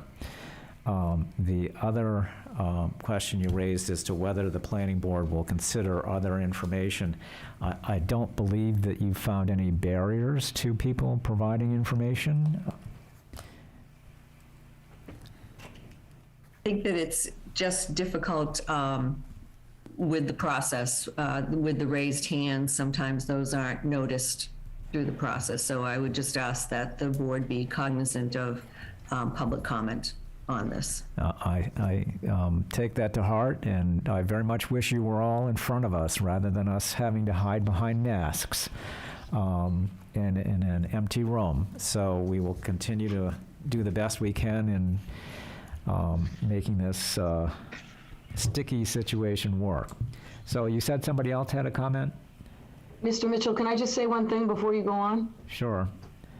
So with regard to the applicability of 10.5, it's already subsumed within the confines of the purposes and the findings. So we are going to go over those. 10.5 does apply because it's a special permit, but subdivision rules do not apply to this. 8.2.16.6 is not subdivision rules and regulations. It's the planning board rules and regulations that apply when you discuss the special permit process. So this isn't a subdivision. It is not. I just wanted to make that clear. Thank you very much. All right, thank you. Mr. Chairman, if I may respond. 8.2.16.6 is part of the senior housing bylaw, and it specifically refers you back to the subdivision rules and regulations, the portion of building and design. If you look at that section. It says planning board rules and regulations, not the subdivision rules and regulations. That's defined separately. It is not subdivision control. Thank you. Okay, was there another, Yes, excuse me. Thank you. I appreciate the opportunity to speak. I think actually most of my could you identify comments, yourself? Can you identify yourself for the record? I'm sorry. This is Elizabeth Ransom from Ransom Consulting. I believe actually my hand raised was because my colleague Tom Hennigan had a hand raised relative to section 8.2.24, section 5. And for some reason his hand raising didn't work, so mine seemed to get noticed, and I put mine up there. The majority of my specific comments will, I believe, be addressed later on when we talk about the stormwater management. But I didn't know if there's a way to recognize Tom Hennigan so that he could go back to 8.2.24, section 5. Are you referring to use, shape, location of common open space? Yes, specifically lands for septic system may not be counted toward minimum open space. You said 8.2.24? Yes, that's correct. Then number 5, I think, she's talking about this one right here. I'm just looking at the senior housing bylaw. So there's a misreference in this. But go ahead.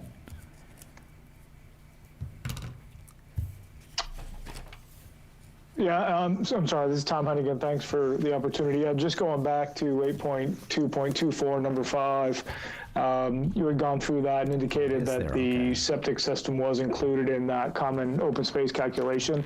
And I know the calculations are included in a table on the applicant's plans, and I just wanted to make sure that that was in fact included, and also that if needed, that calculation be revisited upon the final approval of the septic system and the reserve area associated with it upon a final approval by the Board of Health.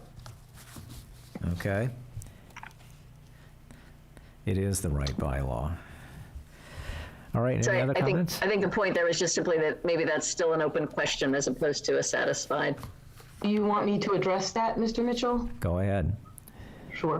So we absolutely excluded it. It's in the narrative, and it was in successive application submittals. That particular area was excluded from the open space, but even if it were included in the open space, it wouldn't have any impact.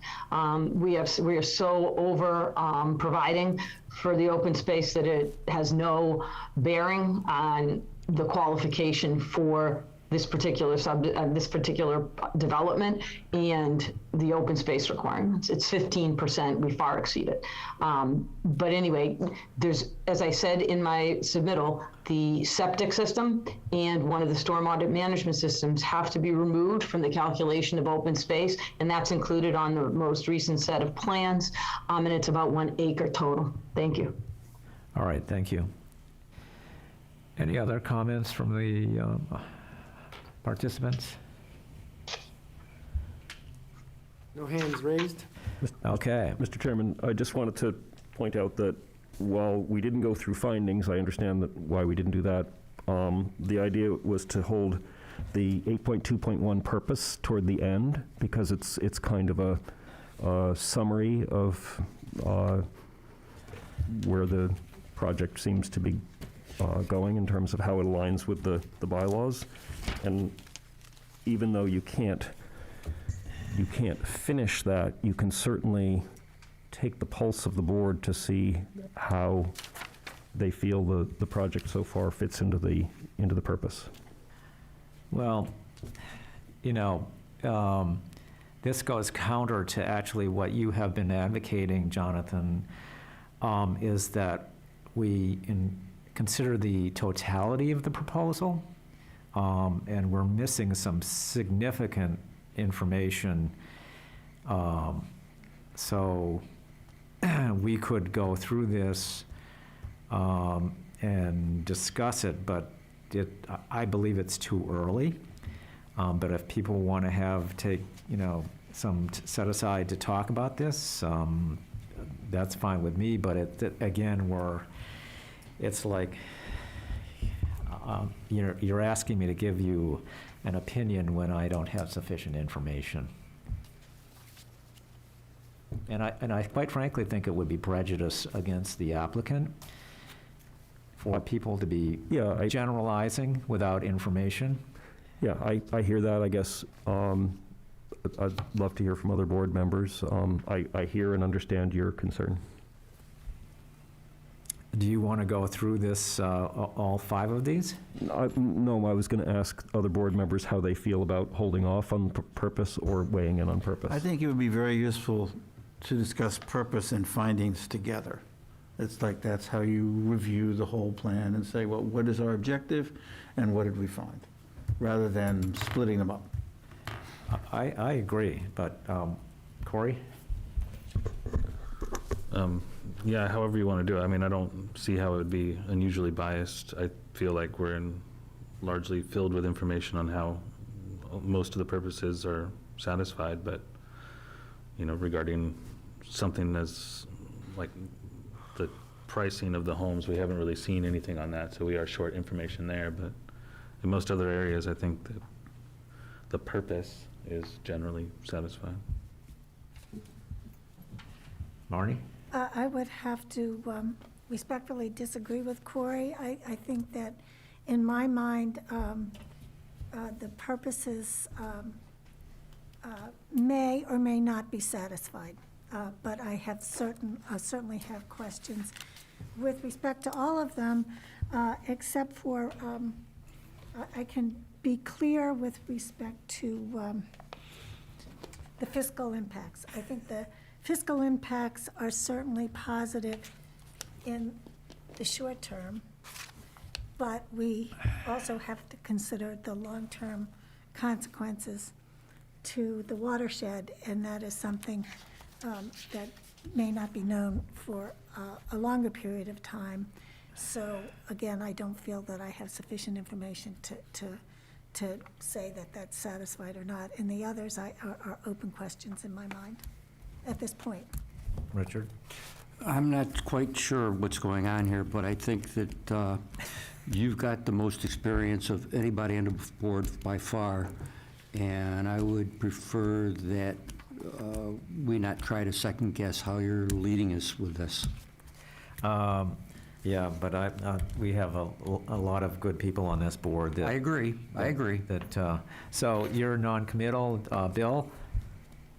I'd prefer to discuss all this at the end after we have all of our information. Okay. And then see how well the findings match up with the purpose. Okay. Jonathan? I'm happy to go with the will of the board, which is why I posed the question. Okay. Yeah, I concur that we take this up later, and I think, you know, it all is a question mark, and I would agree with Marnie. The fiscal impact is probably the only one that's satisfied on this. Okay, so I think we're good because we've covered everything in that list, and we're at 8:45. Unless somebody has something they want to bring up and discuss further, I think that captures, I think this checklist actually worked quite well. We deviated from the micro checklist of the process, but I think it got some valuable information out on the table, and it actually got us through most of this senior housing bylaw and identified where we have questions that need to be answered in the future. Any other comments about this process? No, okay. So Patrick, do you want to lead us out of this, out of the promised land, or to the promised land? A tall order. I think this leaves us with our next meeting on December the 7th, following up with some of these questions that we've left open. We've also have had scheduled with the applicant their technical consultants to address hydrogeology of the site, geotechnical kinds of things, as well as blasting. I have also asked the Hamilton Fire Department chief to attend if he's able to as well. It's the fire department that does the exclusive permitting of the blasting process, so I think he's an important informational source for us in a topic that people are highly concerned about. But we've designated December 7th for some of this heavier technical review kinds of things that I'm happy that we're getting to that point. So, I'm looking at your original schedule, that was November 9th for hydrology and hydrogeology report, blast plan report review, and review grading roadway and unit layout. I'm wondering if hydrology and the hydrogeology report and blast plan isn't going to take most of, if not all of the evening. I'm not sure how long it's going to take. I expect their experts to give their presentation. I expect our peer consultants to then respond, react.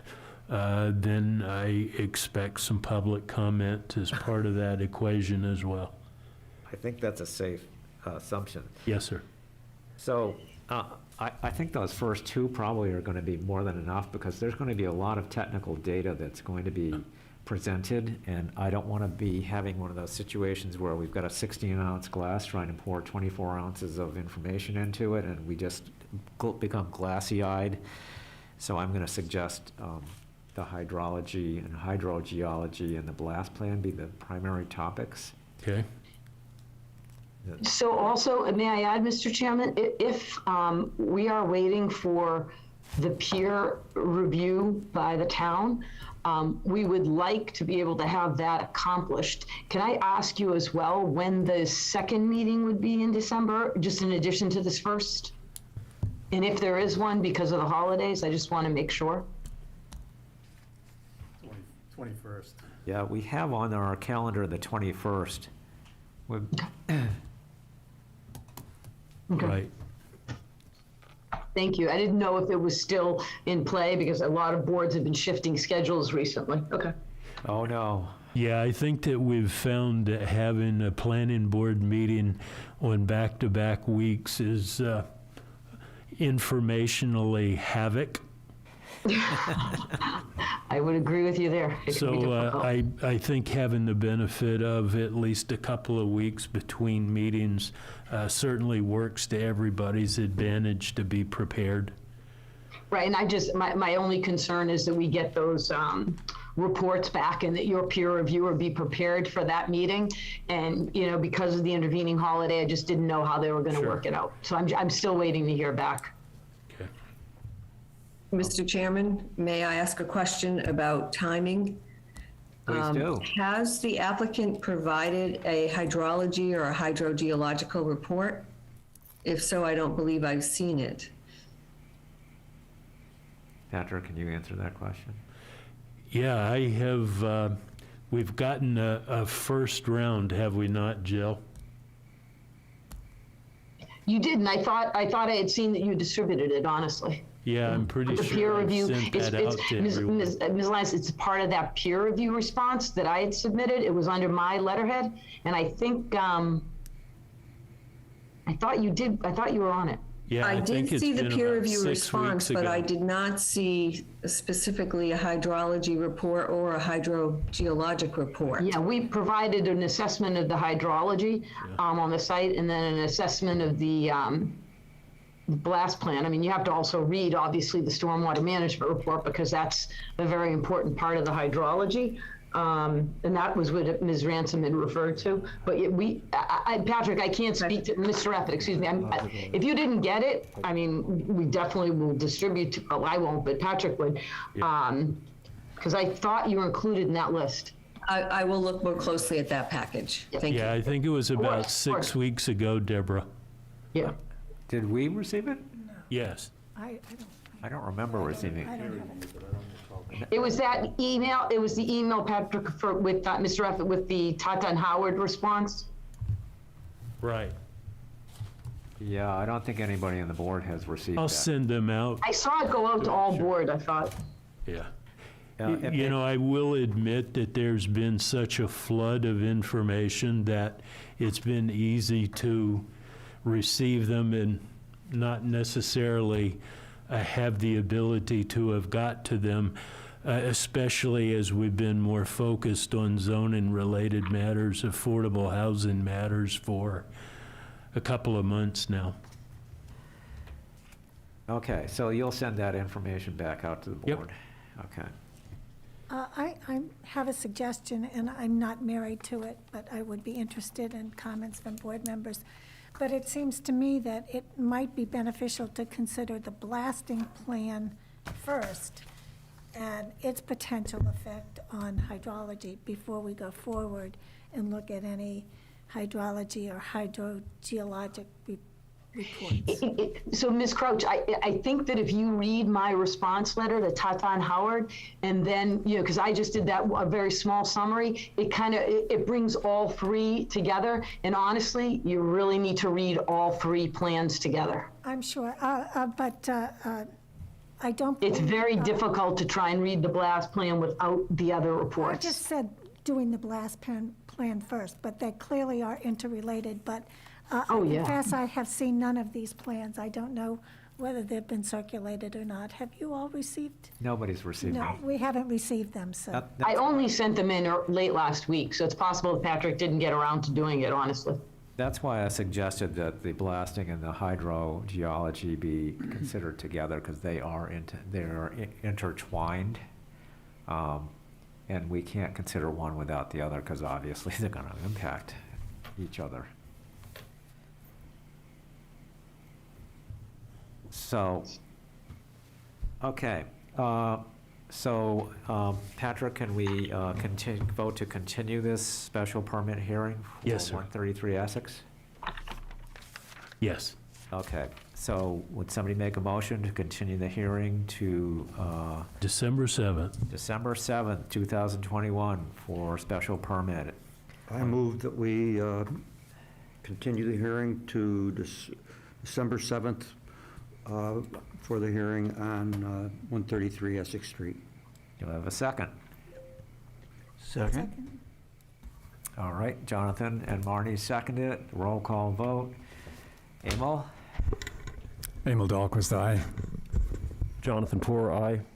Bill Wheaton, aye. Richard Boroff, aye. Marnie Crouch, aye. Corey Beaulieu, aye. Rick Mitchell, aye. Okay, the meeting. Mitchell, sorry, there's somebody that keeps raising their hand. Of course. Mr. Britton.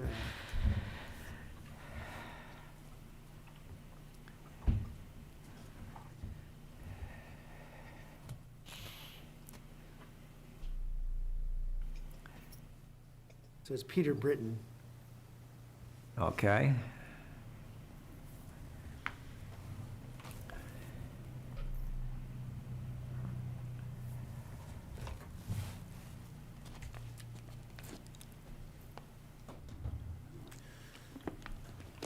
Doesn't seem to be. Is he there, or did he? He's able to speak if he unmutes himself.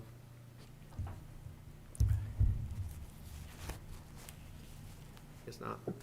Hello, am I there? You're here. Okay. I'm just keenly aware that in my work, in particularly on the Affordable Housing Trust, I was particularly interested in having local preference. So if you look at some of the qualities or that you look at on the development, just remember that whatever the town ends up providing in terms of funding is going to have an implication on whether or not our very needy seniors who need affordable housing and other categories of persons that live in Hamilton will have a better chance. So I just want to make a pitch for that, knowing that an approval will bring $2.2 million into the affordable housing kitty, plus there'll be in excess, I gather, of $500,000 in taxes. These are not officially the purview of your agonizing over the particular aspects of the bylaw, but this has to do with the implications. We do not have a commercial district that can be magically enlarged to bring us more revenue. And the idea that we can possibly get $500,000 to $700,000 in annual revenue from some source, the town drastically needs it. So I just wanted to make a pitch, having worn that hat, both of Planning Board and Affordable Housing Trust, as you continue in your most professional way. I commend you. Thank you. Thank you, Peter. Okay, anything else? All right, so I think we're on to minutes, unless I've skipped over something. So we have draft number 2 for September 21st, 2021.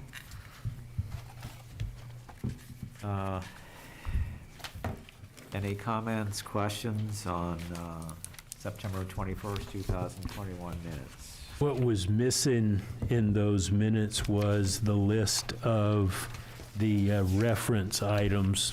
So that got added and sent out to folks. The text, if you will, got the Marnie test and approval Oh, my goodness. several weeks ago. Is there an official stamp for that? I'm looking for it. Yeah. And then thank you to Marcy for doing the minutes. I'm going to put a pitch in, and this is meant for Marcy to, hopefully your hand won't fall off from all the writing you're doing. I think we talked about this maybe 3 or 4 meetings ago. To the extent, Marcy, you feel comfortable doing so, is the state requirements for keeping minutes is really can be a much briefer summary with a couple of sentences describing what the topic was, maybe a key highlight, and then how that issue was resolved or voted on, along with the attached documents. So to the extent that you feel that you can do that, that's fine. I mean, these minutes are wonderful. They're very nicely detailed and thorough, so no complaints there, just trying to lessen your workload. So can I have a motion to approve the September 21st, 2021 meeting minutes? I make a motion we approve September 21st minutes. Second. Okay, a roll call. Emil? I was not in attendance at the meeting, but I did watch it online and signed the Mullen report, so I guess I'm official. So Emil, aye. Emil Dahlquist, aye. Okay. Jonathan Poor, aye. Bill Wheaton, aye. Richard Boroff, aye. Marnie Crouch, aye. I, as well as, Emil was not in attendance, but I watched it on Zoom and Okay. signed the Mullen, so aye. Okay, and Rick Mitchell, aye.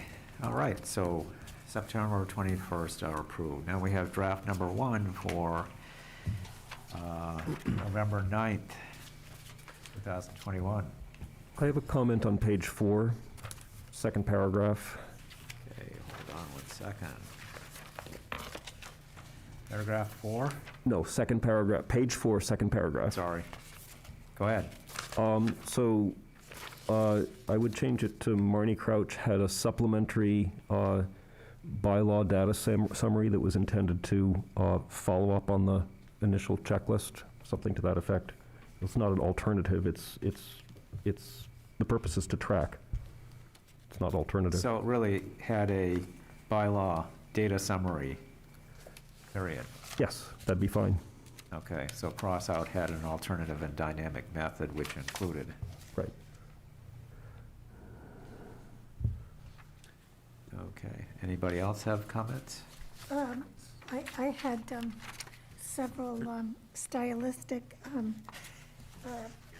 issues. I do note that Pat Norton was not present at the last meeting, so that's right on page 1. That's correct, Pat, right? Correct, Marnie. Yep.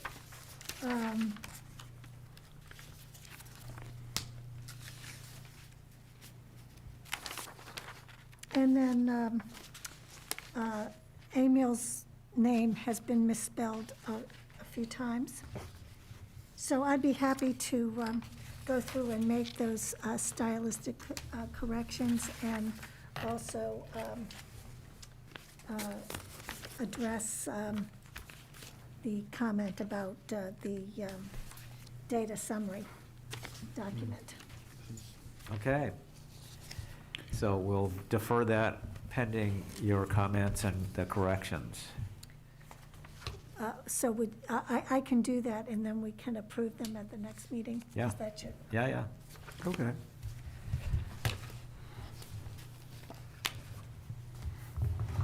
Any other board business? Mr. Chairman, I guess an open question is kind of how we carry the checklist information forward. Now, Marnie has volunteered, but I don't want to sit here and volunteer Marnie. So if she wants to re-volunteer herself to record this into her summary, that'd be awesome, but I don't want to presume. Well, I'm wondering if, Patrick, is that something that would add too much to your plate to do? I'm just looking for a non-board member to do that, just so we have a clean. Yeah, Is that, do you feel comfortable doing that? I know you've got a lot on your plate. I'll give it a try.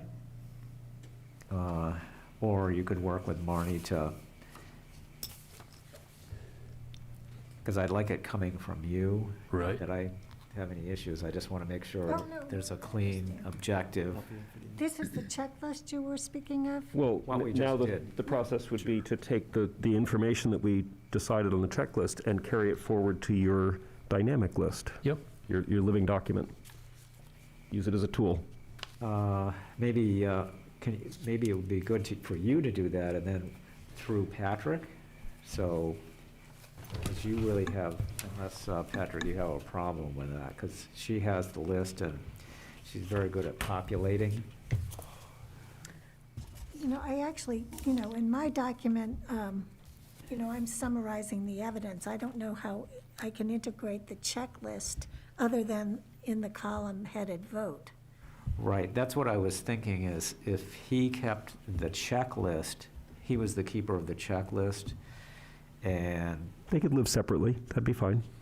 so I think that, and then Marnie can keep the evidence, that's really your evidence That works. summary. The idea is just how to use them as tools. Right. Sure. I'll think about that. Maybe, Well, it works as separate documents, it works to tie them together. Yeah. It doesn't really matter as long as we use it as a tool. right, The checklist is pretty easy. yeah. Okay. And we'll attach that should probably be attached, with the next, or provided a Sure. completed document next meeting, so we review it and approve it, and everybody agrees that it's the checklist. Right. So, Mr. Chairman, another item that we didn't do but could be on the next agenda is to look at the results of the checklist and look for common themes so that we, use that to inform our technical review. That was the other purpose of the checklist. Okay. So if we dedicated some time next meeting to trying to discern what the common themes of questions are, and then we use that as just a guide when we're going through the Okay. technical review. So I have a feeling you might think there are some common themes that you'd like to share with us. I do see common themes, yes. Good. Would you feel comfortable? Why don't you putting take a draft at it? Well, I mean, the hearing is closed right now, so, No, it is, in fact, we're talking about process, not decision-making. yep. So what I'm suggesting, if you have some brief, common themes, that you, just bullet points, Sure. just for So stimulating. so draft for review for the next meeting, Yeah. sort of like we did checklist? I'd be delighted to do that. Okay, could you send that to Patrick? Absolutely. Okay. Don't we have our themes, though, in the blast and hydrology report?